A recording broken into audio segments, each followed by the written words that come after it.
is Monday, February 14th, so I guess that means it's Happy Valentine's Day. Let's hope we don't see a massacre on this day, but I hope you're all doing well. And today's episode's a really important one. I've done a lot of thinking about how this convoy can succeed, and we're going to go into that. And I encourage you to share it widely and take the ideas and disseminate them. But the biggest thing that you need to understand, for those who can only watch the first couple minutes of the video, is this: that you're fighting an economic war, whether you realize it or not, and the government wants you to fight on political means. Now, think about this very quickly. The Ambassador Bridge in Detroit was shut down yesterday by protesters, and then they brought in the full RCMP. And from what I hear on the Michigan side, there were a ton of state police over there that were waiting in case anyone had come together. And so you ask, how is it that these ineffectual regimes act so quickly? Well, the answer is very easy: that the various industries who were counting on that bridge for economic power were saying, get something done. And the politicians jumped when the corporation said, this is what you need to do. And the reason I'm telling you this is to make it very clear, is if you want to know where the leverage point, it isn't when you go parading around Ottawa or going in circles around DC. That's the bread and circuses part of the show. The place where the actual power exists is where you have an economic blockade. So today's episode, we're going to talk a little bit about the history of economic warfare as an intermediate form of hybrid warfare between full kinetic violence and beyond political demonstration. And we're going to talk about how the efforts that are ongoing can move to positions where they are able to effectuate the change they want. Because I will tell you, even if the protesters in Ottawa, or any other capital for that matter, manage to get the government to agree to whatever terms they put forward, the government will forget them and do the exact same thing 6 minutes later if the people relent on power and don't seek fundamental structural change for how this works. And that's what they need to be aware of. And they need to also be aware that if they lose this battle, they will not get a second chance at it. This is probably the one opportunity that you're going to see in the West before medical totalitarianism goes into full lockdown mode. And yes, they're lifting mandates left and right. And yes, there's going to be a vote today where the Conservative Party is pushing to remove all mandates altogether up there. But hey, they put them in just as easy. And at the same time that's happening, I think it's worth contemplating. Trudeau is now thinking of evoking the Emergency Powers Act up there. The Emergencies Act, I think, is what it's called up in Canada. And the goal of it will be, of course, to be using violence against the Canadian people.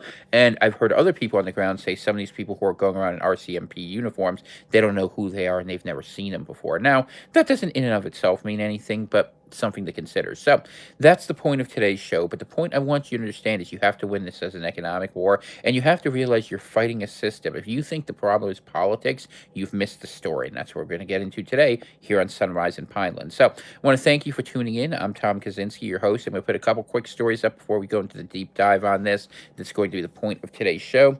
If you like the content here, please support us. Venmo, CVC, PRV, PO Box 35, Greenville Junction, Maine 04442. And you can reach me through the Telegram group most easily, t.me/Atlantic Homeland. So let me see if I can get this comfy between my knees here, because I'm sitting in the couch. All right, that's not too bad. And now we can continue the program.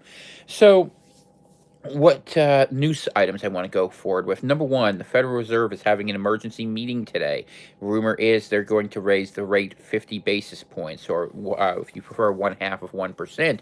What that means for you, it means that money will be less available. They want to try to stop inflation from running out of control. What they can do, they can tighten the money supply. What that means for you is things will cost even more.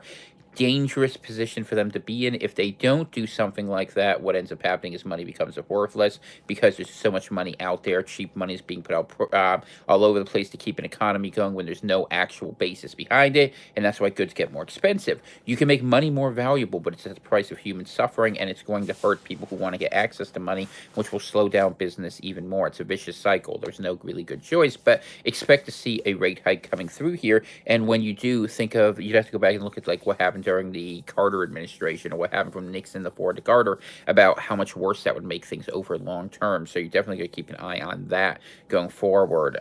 What else do I want to talk about? Apparently there were some mini riots in Los Angeles last night after the Rams won the Super Bowl. Kind of not surprising, sort of sad. Totally predictable. Don't make too much of it. It's just the way it is. The fact that that's okay is a whole nother statement, but we'll leave that aside for the moment. Don't want to go there. Not the purpose of today's show. So those were the two big pieces. And then Ukraine, of course, that's ongoing. There was a lot of stories this morning that were out there talking about how supposedly an ambassador from Ukraine to the UK was suggesting maybe they don't want to go into NATO, but there's been clarifications that this was just a theoretical statement.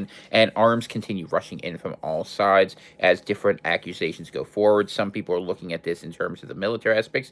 There's also a growing number of people are looking at this with respect to the Durham reports, some of the things coming out of Washington, and links maybe to the Biden administration and some of the things that went through Ukraine with questions with the elections. I'm not going down a Q rabbit hole, but I am saying that it's likely there are bad actors out there. So how they would hide evidence of a regime falling apart is they could look at a war. And so all of that as backdrop as we go into this question of what's happening in Canada. So last night, and if anyone has fresher intelligence than me, please let me know. And good morning, Grand Flash. Good morning, Free Green Living. Glad to see you. So here's the thing about it. All right. People think that politics is what runs our countries. They think governments have control because governments assert that they are the legitimate authority that does things. But the thing about governments is that governments represent interests of different entities. And in theory, in the West, we believe in, at least we pay lip service to the idea that government represents everyone. That's why everyone gets a vote and why we are sovereign citizens under laws where we have equal protections. The United States Constitution, Canadian Charter of Rights, the old Magna Carta in the UK, whatever you want to pick. All these sort of things are the foundation of the way the West looks at the relationship between lawman and the state. A little bit different than the European tradition. You look at someone like a Rousseau, social contract is guaranteed, different classes, and they tend to organize much more collectively. Whereas in the Anglo-Saxon world, let's call it, the individual tends to be paramount, and the contract between the state and the individual is rooted in law. So that is the foundation of how American and English and like I say, English-speaking world jurisprudence works, with a little bit of difference between the English and American systems. But what I wanted to say when we look at these things is the laws have long been used as a means of control by the real power brokers, which, you could go back to the old Lloyd's of London coffee house. Before it was an insurance company, it was a coffee house. And what it always was designed for, and what it's been for at least 300 years in the UK, I'd argue, and I'd say probably about 100 in the United States, is that the bankers, having taken fully control of these territories, use the corporations to manage things. And that's why we're talking about the Fed at the same time as we're talking about corporations. And I know we're supposed to be talking about the convoy, but you can't talk about that unless you talk about these things, because the reason the crackdowns are now coming forward, remember who the organization was that put Trudeau on this pathway to power, right? That grabbed, Castro Jr. and ran with him. It was the World Economic Forum that played a big role in that, as well as a lot of these other terrible lockdown leaders. And why did they do that? Because economics is not just about money. It's about the instincts and the impulses and the desires of people and how you meet them. And that's why if you're not fighting economic war, you're not fighting real war. Politicians are the stage managed play. I mean, think about it. Even think from the American example. It's a very simple example, but it works. Look at Trump. Trump gave us a run of symbolic victories while for leading us to a series of strategic defeats, right? That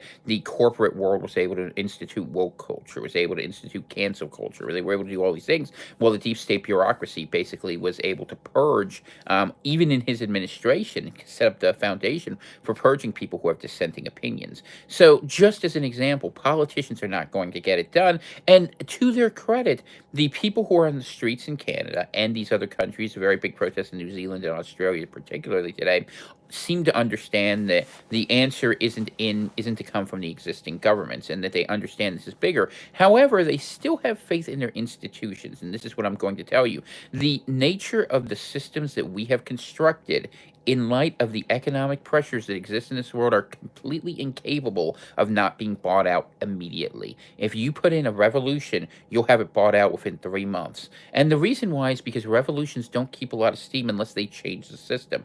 You have a moment where you have the ability to act and you have the ability to change something, but if you don't do it, much like it happened in 2008, when people were legitimately furious about what happened with AIG and Bear Stearns, then we had another 12 years where all corporations did was spend money to put people into mindless culture and political wars. And mind you, the issues are very real in the culture war. I don't want to discount that. But what I'm saying is they protected the fundamental nature of the oligarchy, which is to say that big government and big corporations work hand in hand to use us as resource states to push their empire for the benefit of few at the expense of the many, right?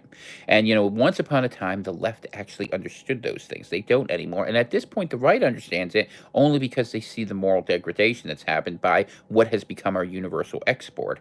There was actually actually a paper that was put out by one of the DoD think tanks saying that America's army is not going to be able to compete in the future anymore because America's working class hasn't benefited from the American empire. And this is true. This is why you see migrants actually being signed up to be used basically to enforce those diktats, because we don't have a citizen army anymore. We have national mercenary forces, whether it be in law enforcement at the federal level. I think you see that with the RCMP as well, whether it be in the military. So all this is prefaced to saying that the problem isn't in Ottawa, the problem isn't on Parliament Hill, and the problem isn't in the Capitol. I mean, they are symptoms of a larger problem. So if you begin to recognize that, you realize that we now have moved along the pathway where they've made very clear every step of the way, that's to say those in control, and in Canada specifically, since we're talking about them, that Trudeau has no intention of meeting or even legitimating the grievances of his people by talking to him. And you know, it wouldn't matter if he did, because if he gave you everything you wanted, the minute you went home, he'd take it away. And you all know that up there in Canada. That's no secret to you. What is a secret is that the truckers, because they are actual stakeholders in society, because they have financial benefit, and because they are actually essential, to use the word that was popular last year, have the ability to do some things, and they can engage in economic embargoes and blockades and basically small scale warfare. And if you think that doesn't matter, let me tell you something. The English speaking world was built on that. Sir Francis Drake, one time pirate, used to go out there, and the Queen, I believe it was Queen Elizabeth, if I remember right, the first, actually went ahead and knighted him and made him admiral of the ocean sea, because what he did was he robbed Spanish ships. And by robbing Spanish ships, the English-speaking world was able to catch up and compete with Spain, and eventually the sinking of the Spanish Armada, signal moment in English history, and for the I should say, I guess you'd say the Anglo-Saxon naval dominance of the world, and set England on its course to empire as opposed to Spain. Now, mind you, those were two different models, and there's no attack in Spain in this, but what I'm showing you is that an economic warfare model can be incredibly deadly, especially when fighting against a corrupt and largely bureaucratically inept empire, which is what Spain ultimately ended up administering.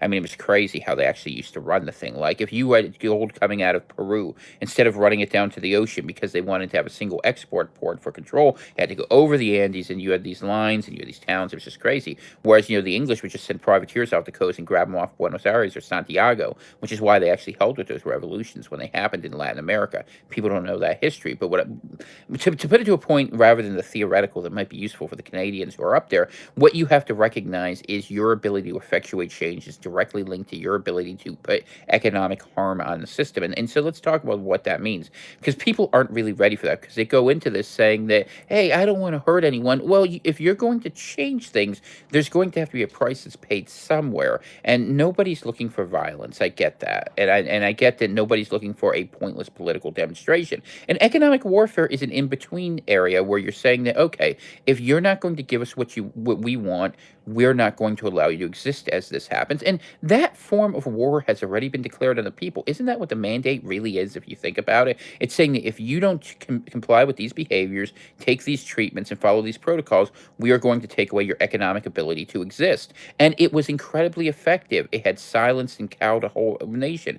And so, that having been declared upon us for a very long time, we are perfectly justified if we, let's say the truck convoy, say we just in the sense of how we're planning this, that if it says, all right, we're going to shut this down, so the answer is shut down the Ambassador Bridge, shut down the Windsor Bridge, and do it on the American side. Rather, all these people like to have these symbolic gestures. We're going to go drive through towns and have flags, and look, it's exciting to send the troops off to war, I get it, but the war you're now playing is a chess game where the question you're going to say is, are you able to get, you're saying, are you going to deal with the economic consequence, and that you're going to hurt the people at the top, because that's how you hurt them. You take away their power, you take away their authority. You want to have the politicians be unsettled? Make it so that people like Ford are calling them. That's an option that you can actually do, and it will effectuate change, because if you can hold that line, if you had the numbers out there to hold that bridge for 2 weeks, you shut the whole country down, the politicians will surrender. They will have no choice. And then, you could say, hey, you want to put new people in there? I don't know. You're probably not going to solve the problem. Or you could say, this is what we require as law, that you require, that you have something in the Constitution or Charter, let's say in Canada, where we say not only will there be no mandates, we strip away the public health authority of this entity. And you would have to look at that sort of a structural level change, because if you leave politicians a power, any politician's power that's taken in an emergency will be kept indefinitely and never returned.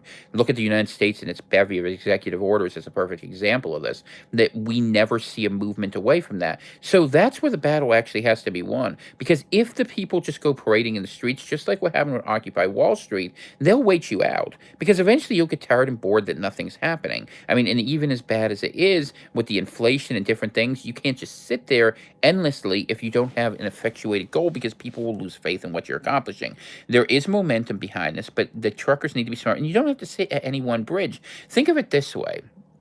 It's a terrible way to look at it, but a highway system is much like a circulatory system, and convoys are like clots in the system. You don't have to necessarily be in a fixed point to wait there. All you have to do, if you're the truckers, is make it so it's impossible so others can use the system. And people say, oh, that's terrible and bad things will happen. Yes, but are those bad things worse than the bad things that will happen from allowing the society to go forward with these people in charge who basically are going to tag you, bag you, and treat you like an animal for the rest of your life under technological surveillance?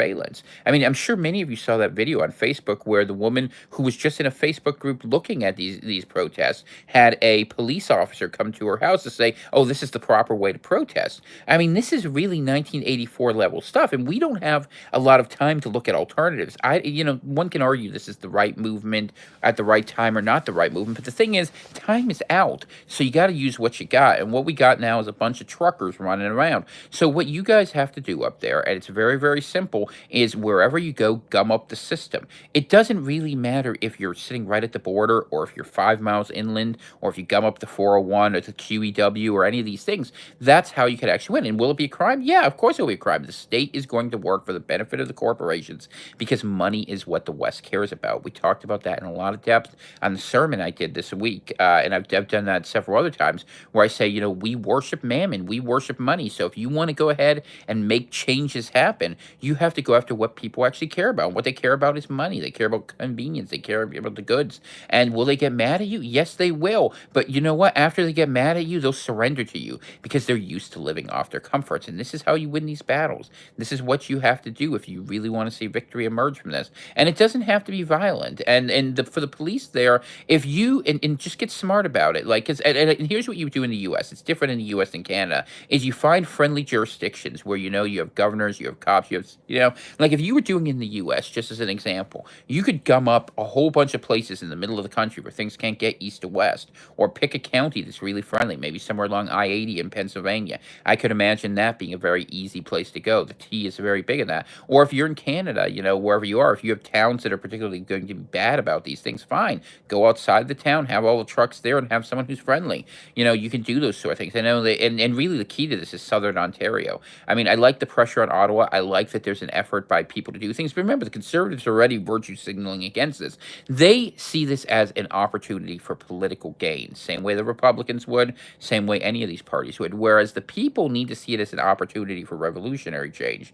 And the way you recognize that revolutionary change is by not settling for something being given to you. You dictate what is going to be done. And that's the other key point. You need to recognize that economic embargo is the only weapon you have to fight this battle, truckers, and that you need to create a structural set of laws you want implemented, which makes it impossible for this to be done to you again. And as you go through that, then the real question, if you really, really want to get into it, like, and this is just from a dissident perspective. I know the truckers aren't there yet, but the reality is, would you rather go ahead and shut this down for, let's say, a month if you had to, and then realize and sit down and build a new system altogether? And I would argue very, very strongly in the U.S. and Canada, the U.K., Australia, New Zealand, all these countries are in desperate need of new systems, because it's the only way you can purge the old. It's not that the system itself is all bad, please understand, but it's that the nature of relationships that are intertangled with it have so much dead flesh and so much. It would be impossible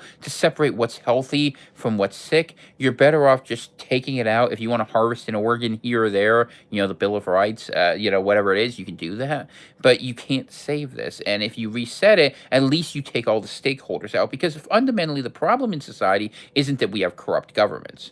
We have corrupt governments because we have hyper-powered entities that have more money than anyone can do anything with, in terms of the massive corporations and the banks that print limitless fiat. And all of these things, when you come back to it, to COVID, to mandates, to shutdown, automation, all this comes back to the debt-driven bubble that's been forced on the Western world, that has destroyed the nature, the moral nature of the American Republic, and of many of the empire sort of appendages of the old English empire that got drawn along with it. By that I mean the Canadians, the New Zealanders, and the Australians primarily, but not exclusively.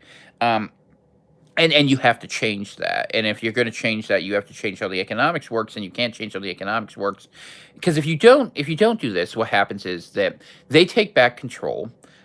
They're going to inflate the currency. The misery is going to be awful. They're going to promise you free money with a bunch of rules, and you're going to be too poor, and most people are going to have to take it. A few people are going to resist, but they'll be much more vigilant up there this time, and they will snuff out anything before it starts. And this is where we have to stand with one another. And to the Americans who are watching this, and I understand the problems of it, really, if you have a place where there's a big border blocking on the Canadian side, there needs to be a big blocking on the U.S. side. And I would hope and pray that if it starts somewhere, maybe the good people of Montana would be the ones to encourage. You should have as friendly a situation as you can imagine up there in terms of what's happening. I have to imagine you have a Republican sheriff up there, wherever it's on the Coots Crossing on the other side. I forget the name of the Montana town. Or maybe the one, I know there's a big one that needs to draw a little attention coming down from Manitoba, from Winnipeg. And if you guys out there in the square states can do some of that stuff on the American side, you might inspire what's needed to get some Michiganders up there and some people from the Midwest, because there's going to be a higher price to doing that in Michigan. And Michigan's kind of the key state for this,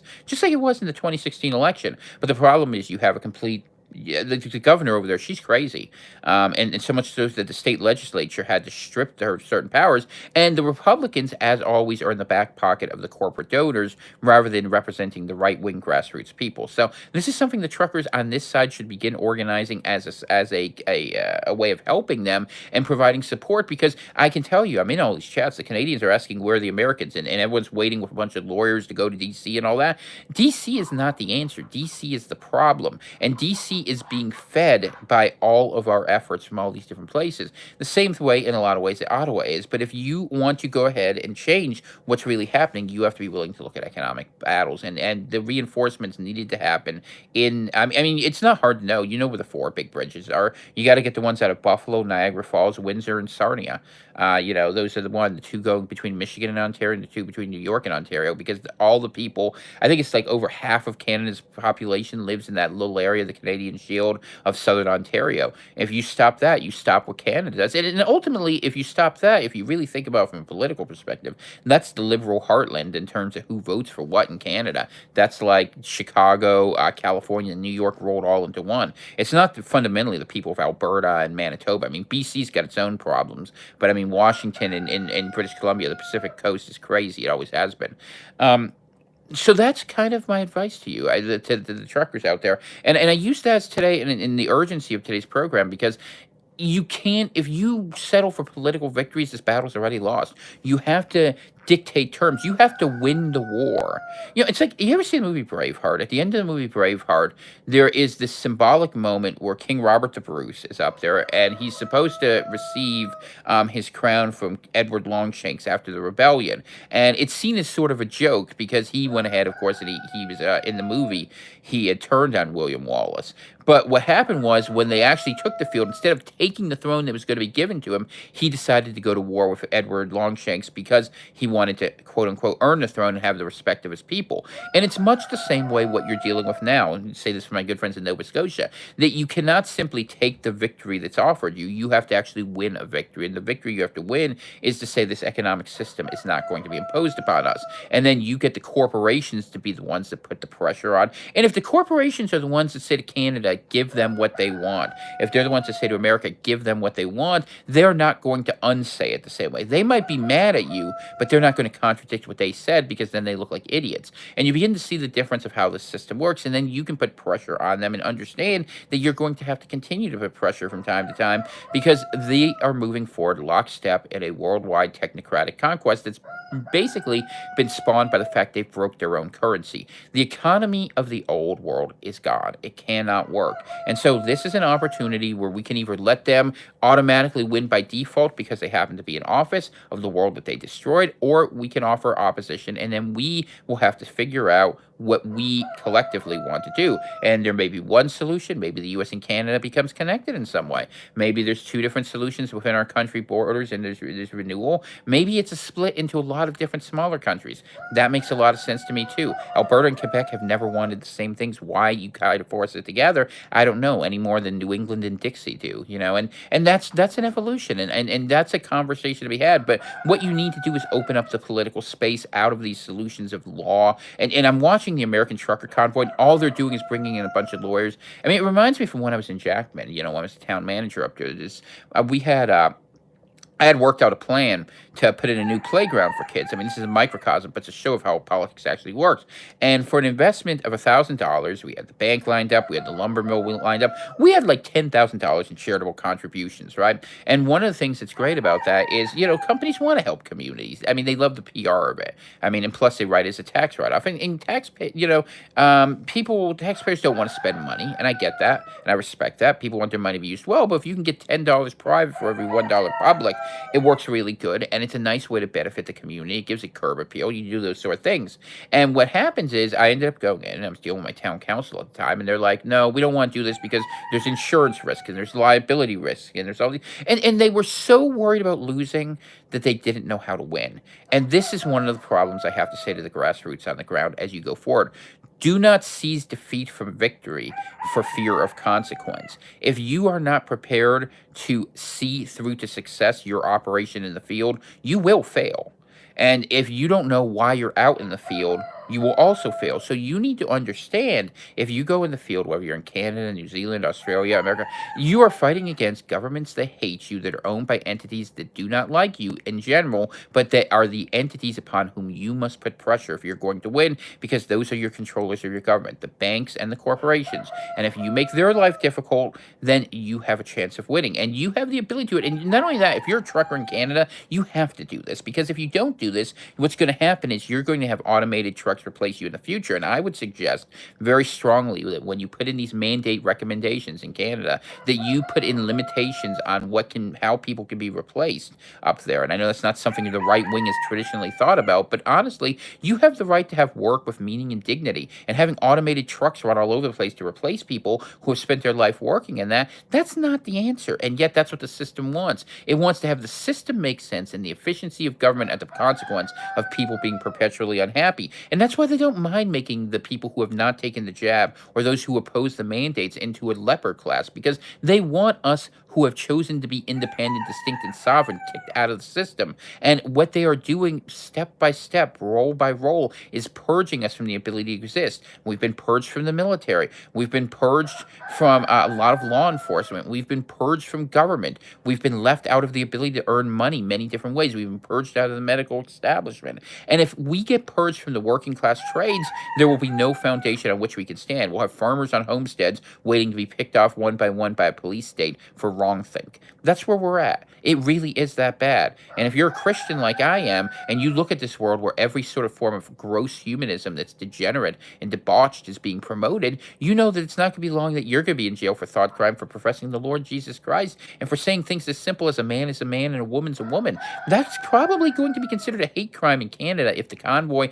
doesn't get that whole government shut down. And the Tories are not the answer. They're not going to solve it. Let's say they pass the mandate. Good. Then you make your next demand, because you know what? This idea that you're going there to get something and go home, that never works. That's what happened in 2010. You remember the Tea Party in America. They're like, we want these things, and everyone goes out. Biggest thing in history. And by 2012, Obama was reelected. Why? Because the legal process, the laws, and the politicians are not impacting the bureaucracy, the money, the way your society fundamentally works, because this rot is deeper, and the politicians are just the stagecraft at the top of it. So, blow the foam off by all means, sure, but you got to look into that deep morass that you're dealing with. And if you don't do that, if you don't say, not only do we end the mandates, we end the ability for public health to do this, and you should need to go further. I've said publicly, I think that all policing, get rid of your provincial police, get rid of the federal police, have a police reform act in Canada, and you know what? Even make it fun, call it social justice, have it be by the county and have it be by the community, and that way you won't have these tools. So you can't have Trudeau sick the RCMP PMP on you anymore. Or if we're in the US, how about we abolish the FBI and the IRS? Let's get rid of those things. All they do, they're not constitutional. They're not useful to anything except making sure that the rich can control the poor and the people who want to stand against them get knocked down. And that's what Congress does. It serves as a clearinghouse. That's what Parliament does. That's what the Commons does. It's the same thing in the UK. We need massive decentralization, and that's the pathway to peace. And it brings people together because it gets us over the fact that we don't agree over certain things, and we're not going to agree over certain things. And it's fine if we disagree, if we can agree by the rules by which we will live with one another, and agree that no one person will have power over everyone. And that's the heart of the English political tradition. The Magna Carta happened because King John was a weak monarch who wasn't able to run the country well, and the magnates took power back. Right now, we have terrible elites and poor political leadership and banks that are notoriously corrupt. The people have to claw power back in all of our countries and say, almost think of it like a new Magna Carta in some ways. Say, these are the rights you will not be allowed to infringe upon. These are the places you will not be able to go. And I will tell you, if you're not thinking of technology and finance as part of these stories, you've already lost the battle because they will replace you and they will impoverish you. And you need to make it so they can't do that and not give them any sort of thing. And look, and here's the trade-off for it. You have to own the fact that if they launch or if another pandemic plague launches, that it's the responsibility of individuals rather than society as a whole to figure out who's going to survive this, because we can't do the lockdown thing. It doesn't work. And look, if people were dying, in the numbers required for this, what would end up happening is people would stay home voluntarily. I mean, I was wearing a mask long before anyone else was. I was wearing in January 2020 because I looked at this and I was scared of it because I didn't know what it was. And over time, realizing what it was, and you adjust and you adapt, and people have to have the right to do that. And that's a free society, and that's what truckers are all about anyways. Look, I understand the trucking world. I spent a lot of time on the road. I've had a year with over 100,000 miles on the road. I know what that's like. I know that feel. And a lot of late nights, eating Waffle House. It's a good times. I miss it in some ways.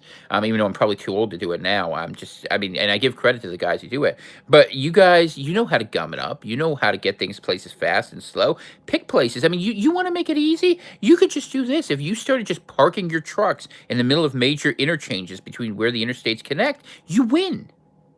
Is it as glamorous? No, but you have to be smart. You guys talk out of the CBs. Share the information. Just say, we are going to, and don't let them just organize. You can do it every day. You could pick a different spot. If you really want to win, that's all it takes. Because you don't have to, you're not on defense. You're on offense. You understand that. You're going into fixed fortifications, right? That when you're fighting a war, you don't run your troops into the line. You blitzkrieg around them. You go around where the obstacles are, and you say, okay, well, maybe I'll be at the intersection of this highway and this highway.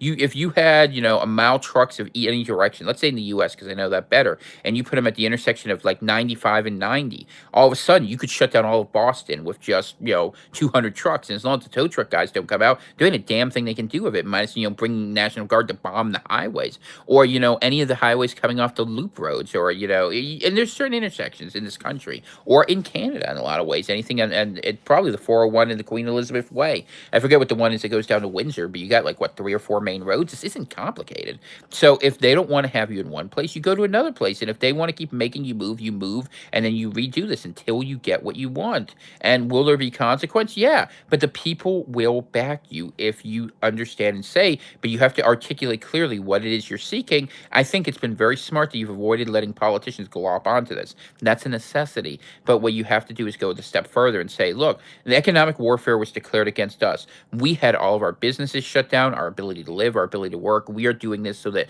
no Canadian ever has to experience that again. And then you force the victory you want on them. And you make sure that not only do you have the government resign, but that you have these fundamental changes. Number one, that you take away the law enforcement structures that we used against you. Number two, you get absolute amnesty for everyone who participated in this protest. And you hope to get buy-in from the different polices of local departments in friendly jurisdictions. And number three, you shut down the economics of what they're doing. So you say, if we're going to open up, we're going to open up for everybody, not just for corporations to get exceptions on who's essential because they happen to give enough to the donor groups.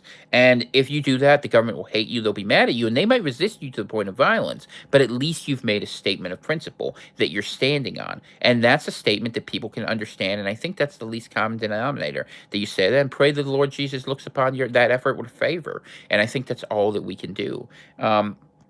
And it would work. It would win. It would win because the government is forced to sustain its own model where they have trained a lot of people to helplessness, whether they're very well educated or very poorly educated. It doesn't. Good morning, Patches.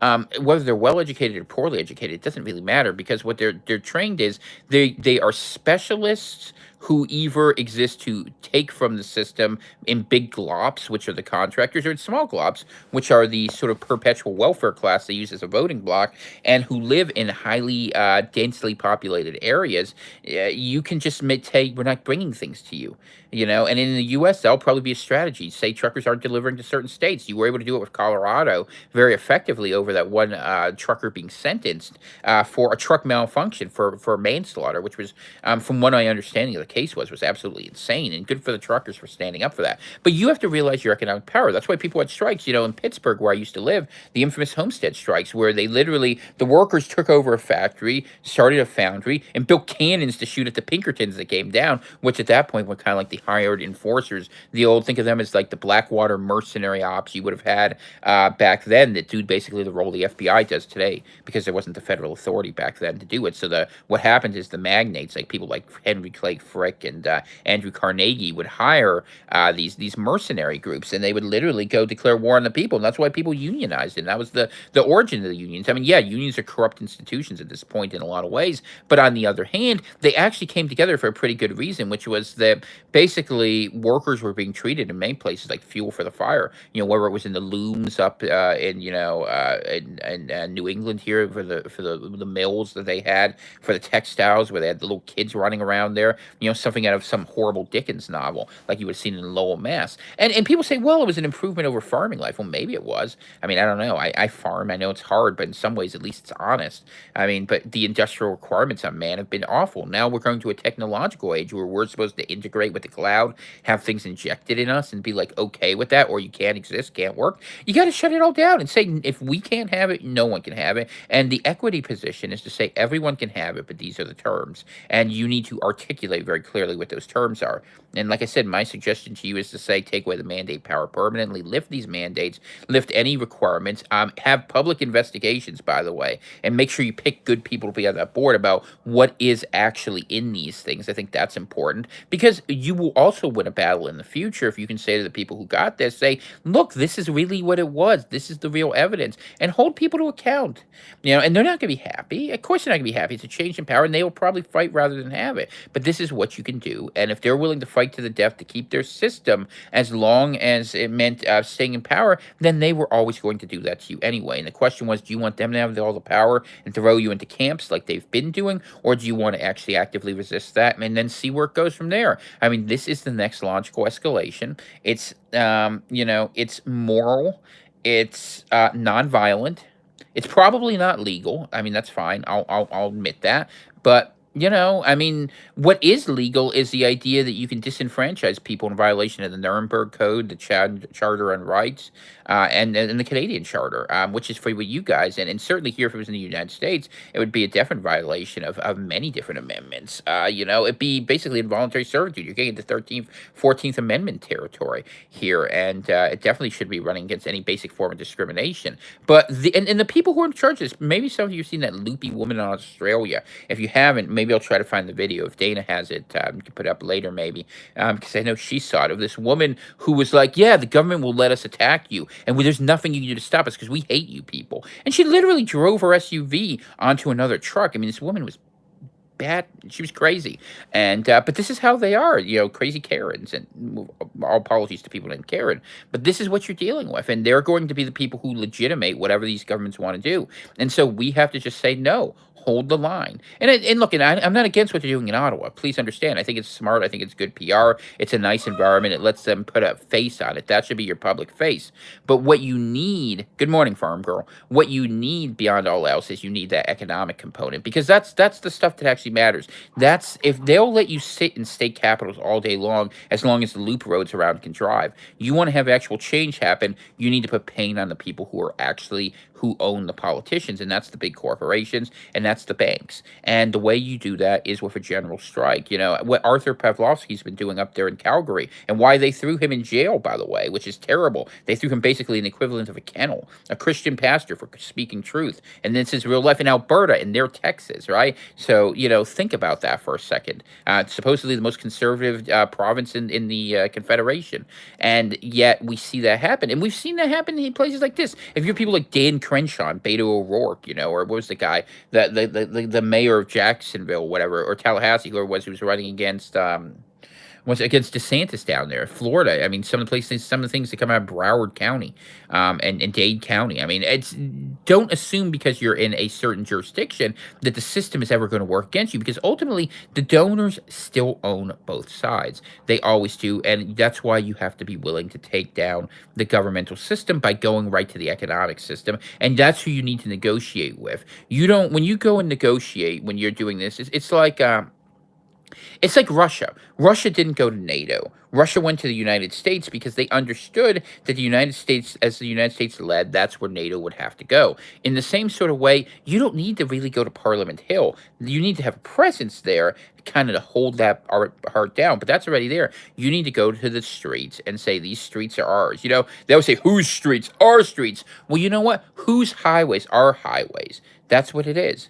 You know, you want to make life miserable? You guys have all those awful, stupid roundabouts out there. I hate friggin' roundabouts. Gum up every roundabout, and then all of a sudden, no one's getting anywhere. Good luck getting anyone in there. You can't. Especially this time of year with snow. You could do that, and you could do that everywhere until you say, these are the prices, and this is what we want, and then you have your smartest people sitting there in Ottawa saying, we're going to have the people's demands, and this is what they are. And you know what? Talk about it. Talk about it in the street and say, do you want this? Yes, and that's where you do it. You have your Congress in Ottawa, whatever you call it, doesn't matter, Congress, Parliament, whatever, gathering, an Entmoot, make it fun, I don't care. And then you have your people out there making it impossible for this to go forward, and you don't, the other thing that is, when you're fighting in a war, when you're fighting economic war, usually what was used historically was light ships against larger lumbering fleets. The RCMP is a lumbering force where they bring a whole bunch of units and a whole bunch of things in. Don't make it that easy for them. Be all over the place. Be a brush fire.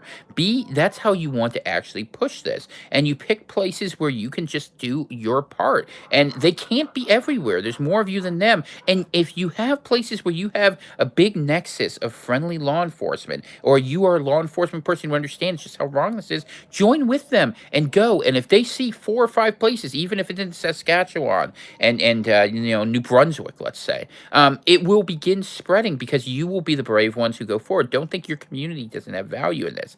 And that's how you win this fight, Canada. Because if you accept that, hey, I'm going to take a symbolic victory, we did the best we could, and we go home, they're going to punish you so bad you're not even going to know what you're talking about, eh? It's going to be, and this is, and we know this because this is what happened in America. And this is why America can't do things, because if we move at all, we've already been pre-branded as terrorists by a state that would love to jump all over us. And yet I would say to my American friends that if the Canadians have the courage to go out there and cover their bridges, and that's the path they take, which would still be a much better path than just settling for a fight in Ottawa, even though I like the idea of moving around more, be on the other side, meet them. And I would say it especially to our brothers up in Montana and North Dakota. And CB organized trucker highway flash mobs. Do it. And do it in counties where the sheriff ain't going to come after you. Do it in North Dakota. Do it in South Dakota. I mean, if you want to know, you know what? They've always called it flyover country. Fine. If you were doing this in America, you could take a strip of states from North Dakota to Texas, and you can make it so things can't go east to west. That wouldn't be very hard to do. That would not be right. And God knows it'd be great if you get a couple of train operators along with you, too. That would be awesome. I mean, I don't know how much those guys talk to each other about the interchange places, but it seems like that would be a good way to do it. And this is effective. And why is it effective? Because it hits them what they care about. They care about money. And at the end of the day, all this is about, beyond COVID, is that we're going to be seeing a reset of who controls money. And if you let them go forward with central bank digital currencies on blockchain as the main legal tender, you will never have freedom again, because they will see not only everything that you're doing, but every reaction you have with them, and they will have AI surveillance over absolutely every economic activity you have, and you won't have an alternative. You won't be able to exist outside that system. And we do not want to have a single system like that. That is the beast system. If you're a Christian, you really understand that's the system where you don't exist outside it. And the fact that a couple people made some bucks on crypto doesn't hide the fact that a blockchain that is run through the centralized state and banking infrastructure is an absolute surveillance state that would have made East Germany proud, and that the Chinese have been pushing around the world for no accident. All right? So let's see what y'all are writing here. All right. Have I heard of any organizing in the maritime groups for protests at the Holton, New Brunswick border? There is a lot of movement actually happening in Fredericton and Halifax. They have chosen to primarily put their efforts there. Just so you know, there's not that many goods really the way it's structured that go through the border. Most of them do go through the I-95 crossing at Holton that goes into Fredericton, although there's a lot of freight that goes also by ship into Halifax that way. A lot of times for various reasons it ends up being more efficient. And you're talking about a relatively low economic environment in terms of the amount of goods in a big way. I mean, you're really talking about the Irving Company and oil and petrochemicals moving across this border. There has been some talk about it, but it's just not a big area in terms of that. And the New Brunswick Premier is particularly difficult as far as that goes. So, but they have been having protests every week. And you know, right now, it's something we're kind of watching. It would be good if it expanded. I mean, the thing for me is I have to be a little bit careful with what I say because because of how I made a mistake. Well, they were able to brand me very effectively a while back, and I don't want to. My job is to help, advise, and offer insights, and I can do some things behind the scenes to be sure, but it's trying to help people understand the context of what they're actually fighting. This isn't about me. This isn't about any movement, and beyond the Pinelander stuff. This is about people who need strategic understanding from dissidents who've been fighting governments for a very long time about the fundamental loss of our rights, our liberties, and including the virtues. I mean, I say that, I've said that every time. If you don't put God at the center of everything you're doing it wrong. And so I believe that, you know, you have to have the moral aspects as well. And but my fight's different than theirs. And their fight is that if you want change, think about who's actually in control and target who's out there.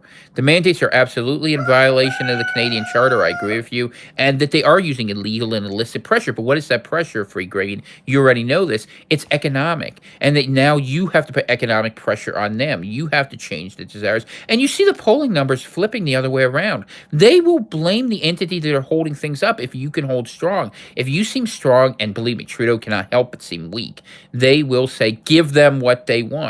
And they might resent you. That's possible. And that might cause some discord, but you know what? It'll be a freer country, too. And that's the price of winning. And if they decide they want to fight you, then you know what you say. On one side, we have a side fighting for the government, fighting for the corporations, fighting to say how you have to live in perpetual fear, and their troops aren't going to take the field. And on the other side, you have the people. And the people say, we want it open, and we want to have our lives back. And we're going to have this back, and this is our house, and this is our parliament. And then you sit there, and then that's your revolution.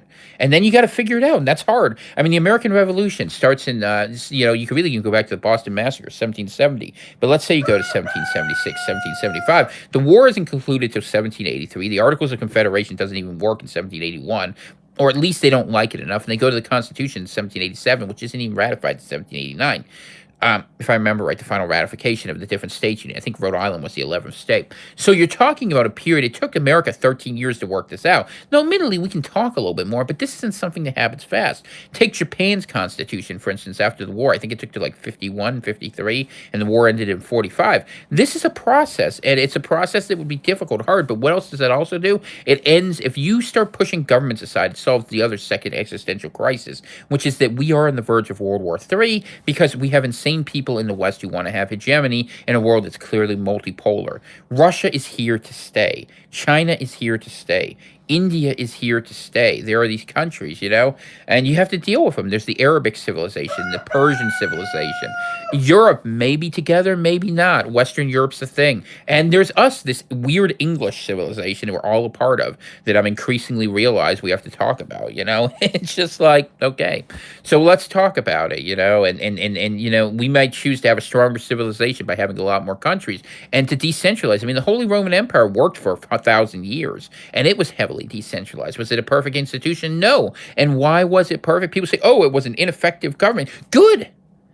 Government that's too effective is going to become tyranny. You have to kind of put roadblocks in government's way, and that's kind of the point that we're learning and relearning. Because government being able to be in charge of all of these things has been such a big issue. Hey, James, good to see you. Glad you're here this morning. You can give me a call sometime. I want to see what's going on with you, brother. But this is the battle that's out there, and this is the most important point in the news, because if this convoy is allowed to fizzle and it doesn't get support that it needs in Canada and in the United States, what will happen is the lockdowns will become that much worse, and the aggression by the government against the people will become that much more pronounced. You've already seen the pre-scripting of this and how DHS is pre-branding people who speak the First Amendment as terrorists, and you have to be very smart. We're going to have to be very clever, and we have to be moral, and that's hard because we're fighting against people who fundamentally are amoral at best and immoral in many cases. So when you're looking at those sort of challenges, you really have to think differently. And it would be good if we had some politicians who were doing more. Now, another thing that happened, I didn't mention this, but this is important. Give Send Go got hacked last night. A anonymous related Antifa affiliated something group went and they got their whole database, and they were putting all the names of the donors, and I'm sure they're going to do their usual awful activities, and I'm sure the FBI will do nothing because they never do when it comes to Antifa. And they did get the website back together, and I feel bad because these are people who are trying to step up, who don't have the resources that, frankly, let's be honest, state actors pour into these leftist paramilitary entities, and that are being used to scare people away from supporting them. But you know what? We got to just keep pushing into it, because your money's going to be worthless in about a year anyway. The reset is already on. They can't keep the dollar afloat, and they don't have, with minus between the debt of the United States and the loss of military supremacy that is obvious now, the United States dollar is broken. That means the one world order we had is gone, and that they have to build a new one. And they've realized that, which is what COVID's all about, and what the tech tyranny system they built around us, the Chinese social credit score, is the bankers' effort to put in. If we don't let them get there, we have the ability to offer up a new system. And will that mean conflict against? Well, sure it will. Will it mean that those entities that are on board with it, like China, will push for it? Absolutely. I think that in Europe, you see how hard they're pushing in with people like Schultz and with Macron and Draghi and all those people over there that have been putting in the poor Austrians, and they don't care. And they're not going to care, and they've shown that they have no regard for what the people think. So the people either will let this be done to them or they won't. And we now are at a point where we are going to have to push into this. And the good news, or bad news, the reality is that the people are going to have to, because you're not going to be able to afford to buy food soon enough. And you could either say, I'm going to accept whatever deal they offer me so that they give me my meal and say, yes, sir, can I have another? Or you won't. And it's going to come to that because they screwed this up that badly. But you still have a chance at this point, maybe, to define the terms of that battle, and the truckers are playing a big role in that. And I hope they succeed. I mean, I pray for them. I pray for their bravery, and that this is an opening, like I said on yesterday's sermon, where we recognize, yes, freedom. But freedom to do what now? Just to do whatever we wanted? That's how these people got power. Just do whatever our hearts deserve money. We need to rebuild our societies. We need to start from the ground up. And that's why my encouragement to the truckers and to whatever forms in the United States is, let's reset the whole thing. You can't fix this. Yes, throw the baby out with the bathwater. We can do that, and that's what Pineland's all about, this idea that we need a new beginning. And if not all of us are wanted there, then fine. We talk about separation before this thing. And I think, it's nice that people are invested in their national identity. I think for the Canadians, it's especially nice, as, they've been not having the chance to do that for a very long time. But ultimately, that's less important than taking the actual boot that's off your neck. And I hope you do it, and I hope you win, and we'll see. And I hope people are courageous. And to the police who have just been basically jackboot thugs over this, really disappointing. You're fighting for the society that is going to ruin your own kids, and you're doing it because you want a paycheck, which is why, once again, it comes back to the economics. It always comes back to that, because if you change the desires, you can change the whole society. And we'll see how this plays out over the next few days, but something more needs to happen. And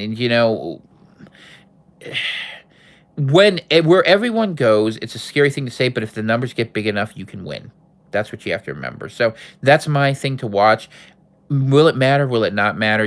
Whether it matters or doesn't matter, I really think that our mistakes we're making in the East is going to lead to a bigger war where the reset happens. In my vision of the future, it's dark, but I imagine a future where, Boston and maybe Montreal aren't on the map anymore because of things that our governments foolishly did with other countries. And then, what are we doing up in our neck of the woods? And it's hyper local. I know Free Green, for instance, I know you guys got a little commune type thing going on up there, whatever you call it. I'm not trying to give insult. And I say that as a compliment. You got people taking care of one another and, being able to take advantage of those local advantages. Every town can be gummed up. It's not a big deal. Gum it up over 3 days. Well, that's what it is. The Great American Traffic Jam.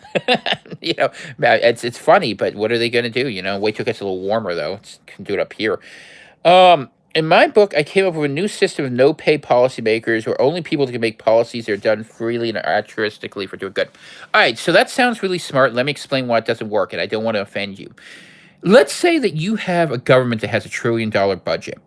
And in one government, you're paying someone $100,000 a year, which is a comfortable income, I guess. Let's pretend. And in another government, they're doing it for free. So if you have someone who has ambition, who has power, who controls a budget of $1 trillion, and you don't give them any money, how prone do you think they're going to be to corruption? And if you study auditing, and I was an auditor for a year, what you find is there's a perverse thing called audit risk, where is if you're going to give people positions of authority and they're not well taken care of, you're going to have resentment. So what I would recommend alternatively, and I say this as someone who actually used to do audits, is you are better off having a small, transparent, well-paid system where you have a sense of integrity that's built into whoever your professional bureaucracy is that you have, and having a high degree of accountability, like we do in New England, where every year, line item by line item, we have to vote on the budget for our town, and people fight hellish fights over these little things that you need to be able to do these things. That gives a chance to work on these things. Well, all right, if you have the people who are in charge anonymous, I mean, the danger is having random selection of who's going to be your leadership is not necessarily brilliant either. I mean, I know why people do it in juries. I also know there's a degree of professional leadership. I understand where you're coming from. I know a lot of people think that way, not the way I think. But I agree with you that corruption is a major problem and that you have to figure out a way. My way of thinking is that rather than trying to go after the politicians and take away and fight human nature, I would rather attack the economic institutions of oppression. By that, I mean the central banking systems, their affiliate banking system, and the way corporations work. I mean, like in New England, what they used to do, because this fight happened up here for 20, 30 years, long before I was even a thought up here, is that they would limit the size of a building you could build. So if they didn't want Walmart in a town, right? And Walmart would be, let's say they were 10,000 square feet. It doesn't matter what size it is. So they'd make a zoning ordinance that said you couldn't have anything over 5,000 square feet in town. And that's how they saved many small towns. And they did the opposite in southern Appalachia and place West Virginia. I spent a lot of time, and it's very near and dear to my heart. And what you'd have is eventually one giant Walmart displaced the entire, so you'd have a rotting old downtown that you'd have no money coming in there because Walmart takes all their money out of their town, just like big corporations always do. And what you'd end up with is a system where that financially the town couldn't sustain itself. So you couldn't really have an effective local governance. You just had people keeping Walmart happy because they were a tax earner. And because they were a tax earner, they would leverage their power and control. But the people and the town were gone. And it's just another stop along the highway. And that's what you end up in a lot of places, why you end up with cities or medium cities and a lot of small towns being hollowed out all across the countries, I'd say, because of how, and then you can go into other policies of all that. But I think that's how I would approach the question. And look, it's not that there's a one-size-fits-all answer. If people in certain areas want to do certain things, I think it's great. And I think it's good to test your systems. And there's a lot of times where suboptimal systems with great people work great. I would rather have good people in a bad system than bad people in a good system, because systems are highly overrated. I expect people to have an understanding of human nature. Buckley's old line, I would rather have the first five names out of the Boston phone book in control than the woke Harvard elite. Well, yeah, those people are not very good. But the truth is, we are trying to sustain in a time of civilizational disconnect and restart. And that's something I have to write about going forward. I still have the outline for restarting civilization. Maybe I'll get to writing it here in the next couple of weeks. But I wanted to come on today and talk to the truckers, really, as someone who's spent a lot of time on the radio and on the road, and say, what you guys are looking at here, there's a really an opportunity for something good to happen here. It's like Grand Flash said, they could do pop-up highway blockings without ever winning any specific battle. Flash mobs, kind of. And yeah, look at the things feds won't let you say. They've determined their biggest weakness is keeping control over this. They won't. And it's not just that, by the way. There are other places where this can be gummed up. This is not hard to do. You can decide if you're farmers, and you can figure out the key things that this system needs to survive. And basically, money, goods, and services keep moving. If they stop moving, the countries lose their political power, and you gain that power from them, because you are, it's like, what's that movie? It's like, I'm not in here with you, you're in here with me. That's really what you need to understand. See, the voting isn't for the leaders. The voting is for every policy online with the test of voters read and understand the policy. Well, I think that's good. I think that's a noble effort. I've said it before in this program. I'm a Christian monarchist. I believe that having a professional bureaucracy. And look, I'm a little bit of an elitist in that sense. I believe that most people don't want to be involved with government, and that the best government is the one you never notice. And we need to get back to that one way or another. And whether that means everyone's hyper involved, or whether you have a few people who are highly accountable, any of these systems would be a better change than a system where basically the government serves as a clearinghouse for big business, and they work as an alliance with that and international institutions and intranational institutions to have control over the people. So that is my thought for today, and I've gone an hour, so I think I've talked enough. I got to go do a bunch of laundry today. It's just going to be a busy day, and hopefully something good will come out. Let's keep a close eye on what's happening over there in Ukraine and Russia. People are still fleeing out of there like crazy. That situation isn't over yet, so just pray for all those people, and just say, Heavenly Father, and just pray for everyone who's out there who's speaking truth. May your will be done today and in all days and all things. And that we all have the opportunity to realize whatever we do in this world, the greater victory is yours. And just thank you, Father, for the opportunity to offer worship and to stand together as friends and brothers in Christ. So in Jesus' mighty name, I say this to everyone. Amen. God bless you guys. Have a good day. Reminder, Venmo, CVC, PRV, your help would help a lot, especially since I got a flat tire this month. So I could definitely use a little. If you were thinking of being kind, this would be a good time for it. P.O. Box 35, Greenville Junction, 04442. And I'll be watching and commenting in the Telegram group, and maybe I'll pump some things out to here. And we'll see. If something big breaks, I'm going to be on it. Just like I said, I hope the truckers understand. In fact, I'm going to try to reach into some of those groups, because sometimes you got to talk to them. It's not enough to just come here, but it gives people something to talk about. All right. God bless every one of you. Have a great